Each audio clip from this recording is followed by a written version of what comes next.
Friends, welcome to ஸ்காய் media Tamil vlog. இன்றைக்கி பார்த்திங்கன்னா நம்ம அழகாக லவ் பேர்ட்ஸ் பார்க்க போகிறோம். பாருங்கள், அழகாக இருக்குல்ல. இப்போ பார்த்திங்கன்னா லவ் பேர்ட்ஸ் முட்டை போட்டிருக்கு.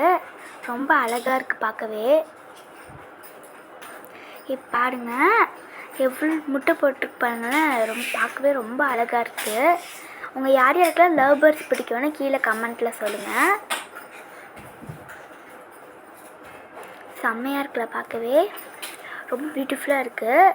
எனக்கு லவ் பேர்ட்ஸ்னால் பிடிக்கும். பாருங்கள், நிறைய கலராக இருக்குது. நிறையாவே இருக்குது, கிட்டத்தட்ட 7 இருக்குது. ரொம்பவே அழகாக இருக்குது. அழகாக ஹவுஸ் மாதிரி ரெடி பண்ணி சூப்பராக இருக்குது. இந்த வீடியோ உங்களுக்கு பிடிச்சிருந்தா லைக் பண்ணுங்கள், ஷேர் பண்ணுங்கள், கமெண்ட் பண்ணுங்கள், சப்ஸ்கிரைப் பண்ணுங்கள். நம்ம அடுத்த வீடியோவில் சந்திக்கலாம். Bye friends.